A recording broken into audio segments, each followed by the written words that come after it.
chip on his shoulder. He's tired of hearing that his days of greatness were 6-7 years ago when he claimed he was the best quarterback in the NFL. But you know what, Charlie?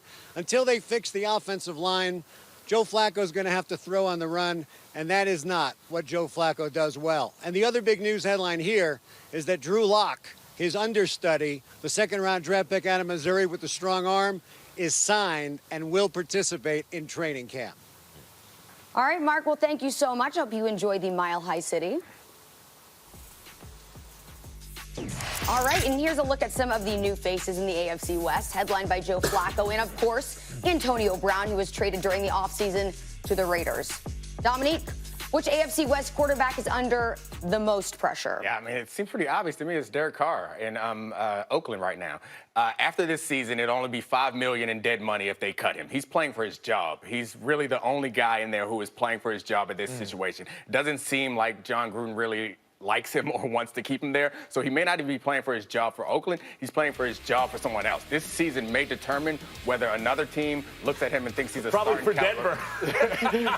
It may determine whether the other teams consider him a starting caliber quarterback or a backup quarterback. So I think the pressure is on him. You look around the league, Joe Flacco's in his first year and probably towards the end of getting closer to the end of his career. There's not as much pressure. The expectations aren't very high. There's really no pressure on Patrick Mahomes as a player. Like, he's lights out in general. And then Phillip Rivers, he's a Hall of Famer. It's hard to say that there's a lot of pressure on a guy like that. Are you kidding me right now? If I asked just about anybody, who's the best player in football, you probably say Aaron Donald and Patrick Mahomes. And I'm trying to figure out, when your numbers are comparable to Tom Brady and Peyton Manning, that somehow that alleviates pressure. When you're the MVP of the entire league, somehow there's no pressure on you. Listen, everybody has the expectation to see if Patrick Mahomes was a fluke. Everyone in the league now, and you defended for some years in the league, Dominic, can defend this guy. You have film on him now. Is he going to be as explosive? Are we going to see the same number of touchdowns? If Tyreek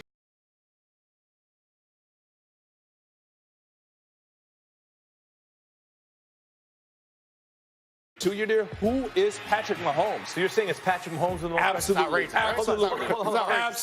Absolutely. You're saying that a dude who in his first time he starts touchdowns. He wins the MVP of the league. 50 Is touchdowns. it a fluke? He didn't win at 35 in some special system. The first time he touched the ball, he won the MVP. Let me tell you what the answer is really here. The answer is actually Phillip Rivers. Rivers is under the most pressure. He came in the draft class with Eli Manning and Ben Roethlisberger, both multiple Super Bowl champions. Okay? Phillip Rivers never been to a Super Bowl. And by the way, he had a chance last year, and they blew it. I thought they were the best team in the AFC, and they blew it. There are three phases of the game: offense, defense, and special teams. Let's look at this for a second. How's the Chargers' special teams? How's the defense? Outstanding. Special teams had some star players on it, too. How is the offense? Like, what do you need? How's the coach?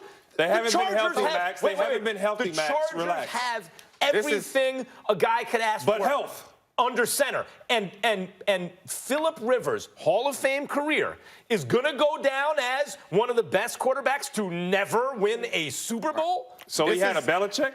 I disagree with both of you for the same reasons. It's because if Patrick Mahomes has a bad season, no one in their right mind is going to say Patrick Mahomes is a bad quarterback. He's going to return and have his job, and we're still going to have high expectations for Patrick Mahomes. It's fine. The result of him playing poorly this year is not much is going to change. Same thing for Phillip Rivers. If he doesn't have a great season, he's still going to be a Hall of Famer. He's still an all-time great quarterback. The only person in this conference that I think is actually playing for their NFL future is Carr. Like, he is playing for. I don't think he's not the only one. I think for Flacco, he's won a Super Bowl, and the book is written on him. He was a mediocre quarterback who had a couple of outstanding years, particularly an outstanding run. If he loses his job, which he just lost the job in Baltimore last year, if he loses his job in Denver and plays poorly, it's not going to change the book on Joe Flacco. When was the last time Derek Carr? Here's the thing. If Derek Carr, if he was like still doing things as he did 2 or 3 years ago that made you say, oh, he's a really good young quarterback, that's one thing. He hasn't done that in a while. Right. I agree. This is his last chance to do it. You're saying, No, he'll get another chance, like in Denver, for example. We just talked about, like, if Derek Carr becomes available next year, there will be a team who grabs him and starts him. They'll grab him at a much lower price and with much lower expectations. Hold on. So in that system last year, when John Gruden got there, he just opened the doors wide up. Opened up with big hands, said, hey, man, you're going to have everything you need. You're the quarterback of the future, and you grossly underachieved, Derek Carr. Are you asking me if that's what John Gruden said? If that's what John Gruden did he do that? So he had the perfect situation last year, and he just underachieved. No. Make it happen. He certainly didn't have a perfect situation. So is head coach, general manager, whatever you want to call John Gruden, falls in love with Kyler Murray in the dictator, right?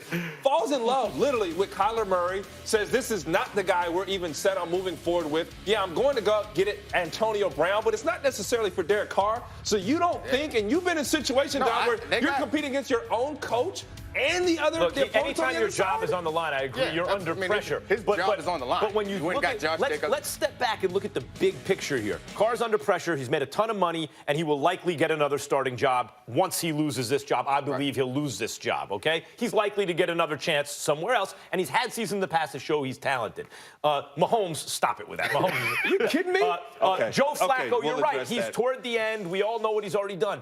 Phillip Rivers is toward the end, but unlike Flacco, no Super Bowl. Right. And and by the way, unlike Flacco, not a team where you're like, nah, they're not going to do it. A team where you look at that roster and you go, here, Phillip Rivers is yet another excellent chance to win a Super Bowl. You act like injuries haven't been a part of what the Chargers had to deal with. But that doesn't matter. Okay. I think I agree with you that there is legitimate pressure under Rivers because this may be his last good chance at winning a Super Bowl. And winning a Super Bowl is a career-defining thing for a quarterback. It changes the conversation that he's in. Especially the numbers here. Yeah, because like Dan Marino's a guy who we all know is one of the greatest quarterbacks, but we don't talk about him. Never in the conversation. We don't talk about him like we talk about Joe Montana when Dan Marino's obviously more talented. Even if Phillip Rivers gets a Super Bowl, you're not going to talk about him as one of the greatest. And this guy is easily the greatest Chargers quarterback ever. You know what? It changes. Watch this, though. Okay, take a little more attention to him. John Elway. John Elway was not in those conversations. It was all that. Yeah, and by the way, he didn't even put up those numbers really. And then he got a running back and won back-to-back Super Bowls and retired. And now John Elway is mentioned among the greatest quarterbacks of all time. Phillip Rivers has a Super Bowl. He's in different conversations. It changes forever. everything. I think John Elway is the president of the Broncos now because of those Super Bowls. Like it matters. So I agree that he is under pressure. But I guess I feel like the distance of fall between being Hall of Famer Phillip Rivers with the Super Bowl in different Super Bowl is smaller than going from. But guys, the thing about football is compared to the NBA. A star can get you there. One player, two players literally change your organization. We agree with you. And we talk about Bill Belichick. We talk about what Brady's done. You can't just have one without the other when it comes to the NFL. Well, I'll tell you what. That's fine. I think we both agree with you. But that ends up being semantics. The more you get further and further away from someone's career, no one is there to chop up. And by the way, I hate to say it. And what doesn't matter. They're going to say, did he win a Super Bowl or did he lose? I hate to say it because I root for Phillip Rivers. I picked them to get out of the AFC last year. They choked, and he choked against New England, at New England, and he has yet to have the kind of beginning to end playoff performance that you need. The Patriots need somebody? No. Not just that. It's the way he looked in that game. If you root for Phillip Rivers, and I do, I'm hoping he gets one. You're like, ooh, he's got to redeem himself for that. It's not just that he hasn't won a Super Bowl.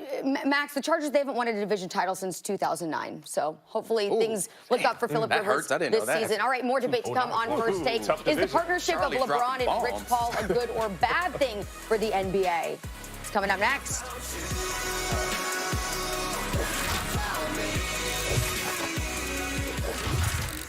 King served people his new $1 crispy taco. Burger King taco. I didn't know they made tacos. It's super crispy. It definitely hits the spot. It's a flavorful taco. You mean to tell me it's only $1? Talk about a surprise. It's Burger King's new $1 crispy taco. Only at Burger King.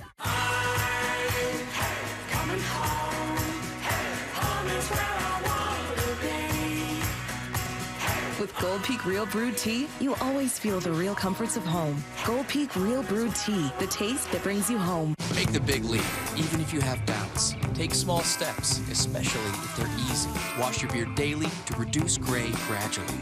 And be open to new firsts like Control GX, the first and only gray-reducing beard wash. Be the better man you are and look the part. No one knows how the story ends. Ready? But it starts here.